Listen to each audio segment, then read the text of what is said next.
ఈరోజు మామూలు ఇచ్చే రోజు కదా. సరే సరే, నేను తర్వాత మాట్లాడతాను. ఫోటోలో ఉన్న గాంధీ గురించి మాట్లాడుకో, ఒరిజినల్ గాంధీని ఇక్కడ పెట్టు.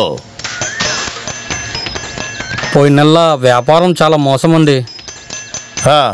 ఎందుకు బాబా నా అబద్ధాలు చెప్తున్నావు? మీరు పళ్ళ వ్యాపారం చేయలేదు, బార్. ఆ విషయంలో మనమే ఇండియాలో నెంబర్ 1. సర్లేకపో. సరే వస్తాను. పిసినిగొట్టు ఎదవా, ఇంగిలిచి తొక్కాకిని తోలడు. ₹1 కింద పడినా నాలికతో తీసుకుంటాడు. ఏంటన్నగారు బాగున్నారా? ఎరా, ఇలాంటి కొడుకు నాకున్నప్పుడు నాకెందుకురా దిగులు? సరిగా చెప్పారు. ఇందులో మీరు అడిగినంత ఉంది. ఆ రోజు జరిగిన గొడవ తర్వాత ఎమ్మెల్యే జ్యువెలరీ షాప్ ని మూసేస్తా అని చెప్పి ఇబ్బంది ఏం పెట్టలేదు కదా? అదేలా బాస్ రాగానే ఆ సమస్య అంతా పూర్తయిపోయింది. ఇప్పుడంతా బానే ఉంది. సుమా, ఏంటన్నయ్య? ఇలాంటిది ఏమొద్దు, చాలా పనుంది. అన్నగారు వెళ్ళొస్తాను, తర్వాత వచ్చి కలుస్తాను. తర్వాత మనం కూడా ఒక రోజు కలవాలి. మీ నాన్న ఉన్నప్పుడు రోజు కలుసుకునే వాళ్ళం తెలుసునా? ఇప్పుడు అలా జరగడం లేదు. చెప్పండి, చేసేదా? వస్తాను. ధనరాజనయ్య, ఉంచండి. ఈసారి డబ్బులు లేవని బిల్డింగ్ పైకి ఆత్మహత్య చేసుకోవాలని చూడమాక. దీంతో ఫీజు కట్టుకో. బాస్ అన్న, ఈ సహాయం నేను ఎప్పటికీ మర్చిపోను. అని ఎందుకు ఇప్పుడు ఏడుస్తున్నావు? నేను ఒక అన్నయ్యగా ఇస్తున్నాను. కన్నీళ్ళు తుడు, వెళ్ళు.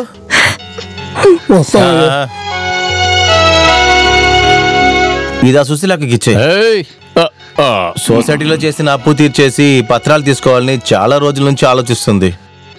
ఆమె చాలా పాపం నాన్న. నాకు కూడా ఒక 50,000 నేను పాపమే.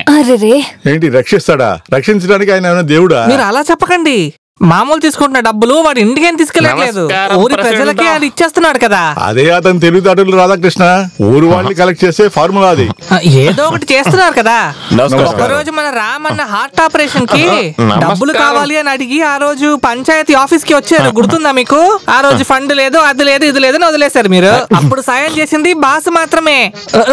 వైద్యానికి డబ్బులు ఇస్తున్నారు, చదువుకోవడానికి డబ్బులు ఇస్తున్నారు, అప్పు అడిగితే డబ్బులు ఇస్తున్నారు, అన్నిటికీ డబ్బులు ఇస్తున్నారు.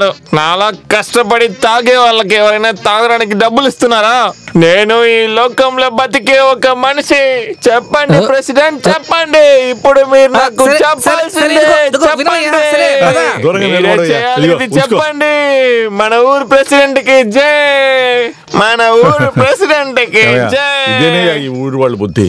ఎవరైతే వాళ్ళకి డబ్బులు ఇస్తారో వాళ్ళకి జై కొడతారు. మీరే ఇది కొన్నారా? మరి నీకెవరే ఇంక కొనిస్తారు? ఎలా ఉంది? అదిరిపోయింది. ఇప్పుడు నేను చూస్తే ఎవరైనా సరే నిన్ను సైడ్ కొట్టాల్సిందే. అలాగా? ఇదిగో చూస్తూ ఉండు నువ్వు. ఈ ఊరు వాళ్ళంతా ముక్కు మీద వేలేసేలాగా నీ పెళ్లి చేస్తాను చూడు. బంగారంతో స్నానం చేపిస్తాను చూడు. తనకు తగ్గ కుర్రాన్ని నేను ఇప్పుడు తీసుకొచ్చాను. నువ్వు ఈ ఫోటో చూడు. మంచి పేరున్న పెద్ద రౌడీ పిల్లి సునీల్, మగ సింహం. ఇంకోటి కూడా ఉన్నాడు రా, తిప్పారం సూర్యుడు, పెద్ద రౌడీ. మీ దగ్గర ఇంతకుముందు చెప్పాను, ఇలాంటి రౌడీలంతా అల్లుడిగా తీసుకురావద్దని చెప్పి. పిన్ని అలాంటి వాళ్ళకంతా పెళ్లి చేసి ఇవ్వను నేను. ఏంటా రౌడీ గాళ్ళకి ఇప్పుడు ఏంటి లోటో? అది నేను చెప్పాలా నీకు? పర్లేదు చెప్పు. మన జీవితంలో అసలు ఏం సుఖం చూసాం మనం రాత్రులు ప్రశాంతంగా నిద్ర కూడా పోలేకపోతున్నాం. తనన్నా వెళ్ళి ప్రశాంతంగా ఉండని. బాసు, అది ఇంక నువ్వు అసలు ఏం చెప్పక్కర్లేదు. తన పెళ్లి గురించి నేను చూసుకుంటాను. తనకి తగ్గవాడిని చూసి నేను పెళ్లి చేస్తాను తనకి. ఏంటే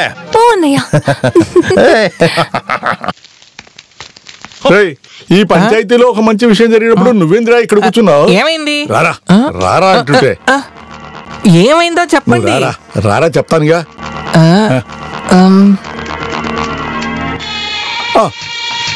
ఇతని నా పేరు ముస్తఫా, సయ్యద్ ముస్తఫా.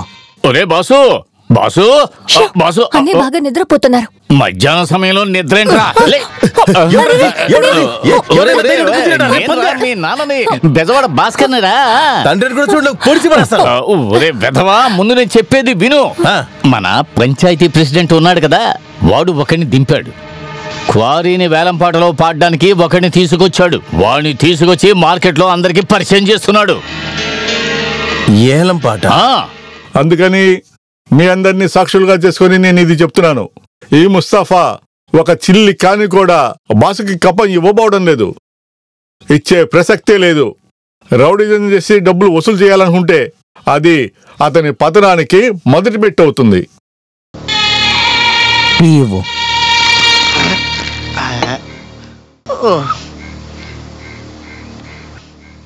తమ్ముడు ఏ ఊరయ్యా?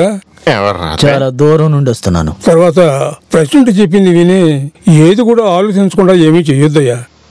బాస్ ఎవరో సరిగ్గా తెలుసుకోకుండా మీరేం చేసేయకండి, అది మీకే ప్రమాదం. వాస్తవమే. వాడిలాంటి వాళ్ళని నేను చాలా మందిని చూశాను.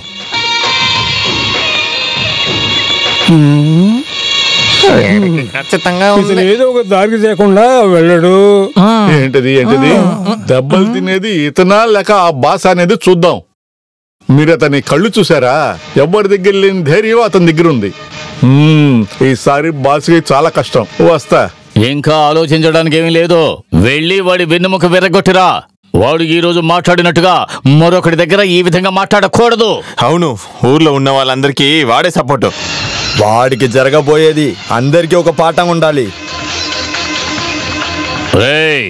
ఇంతకు ముందు నేను ప్రభాకర్ని ఎలా కలిశానో అదే విధంగా నువ్వు వీడిని కలవాలి. నీ గురించి ఈ ఊళ్ళో వాళ్ళందరూ తెలుసుకోవడానికి ఆ భగవంతుడు ఇచ్చిన అవకాశం రా ఇది. జమాలు నాశనం అయిపోయింది. మీరు వెళ్తేనే చాలు. ఈ చెంగుసం బాసి ఎవరని వాడి గుండెల మీద రాసిరండి, బాగా లోతుగా. అది మేము చూసుకుంటాం. ఇలా రూపాయి కాయిన్తో హెడ్ టైలా అని వేయడం మాని.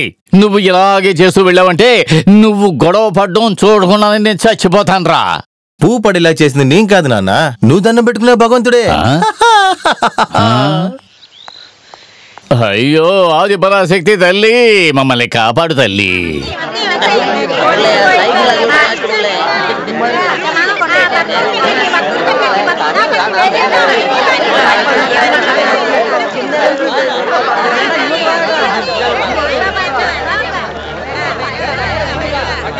బాబు బాబు బాబు మీదేవురు?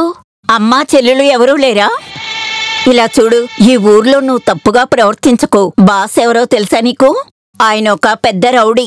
జాలి లేకుండా నిన్ను కొట్టేస్తారు. వెళ్ళి క్షమాపణ అడిగితే చాలు, అతను క్షమిస్తాడు. ఒంటరిగా వెళ్ళడానికి భయంగా ఉంటే చెప్పు, నేను వస్తాను. ఓరి దేవుడా, బాసు గారి మనుషులు. బాబు నువ్వు బయలుదేరు. బాసు గారికి ఏమి ఇవ్వాలో ఇచ్చి ప్రాబ్లం సాల్వ్ చేసుకో. వెళ్ళు. ఇవ్వాల్సింది ఇచ్చేసి సమస్యని పరిష్కరించుకుందామనే వచ్చాను. నువ్వేనా సాహి ముస్తఫా? ఈ ఊరు చాలా మోసమైనది. ఈ ఊరికి చట్టం న్యాయం అని ఒకటి ఉంది. అదేం తెలుసుకోకుండా ఆ షాప్లో ఏం మాట్లాడా? డబ్బులు ఇవ్వనన్నావా? తమ్ముడు, మా గురించి ఇంకా నీకు తెలీదు. మర్యాదగా ఇవ్వాల్సింది ఇస్తే నీకే మంచిది. అనవసరంగా మాకు పని పెంచకు బాబు. చెప్పింది విన్నావంటే బాగుంటావు, లేదనుకో దేవుడికైనది దేవుడికే, బాసి అన్నకైనది బాసి అన్నకే. అదే ఈ రాజమండ్రిలో చట్టం. చట్టం ఎవడు పెట్టింది ఆ చట్టం? 10 పైసలు కూడా ఇవ్వనని నేను చెప్పానని వెళ్ళి వాడితో చెప్పండి. అర్థమైందా? ఓహో, అలాగైతే కొన్ని విషయాలని నీకు చూపించాల్సిందే.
వెళ్ళి చెప్పు మీ బాస్కి ఈ సయ్యద్ ముస్తఫాతో పెట్టుకోవద్దని.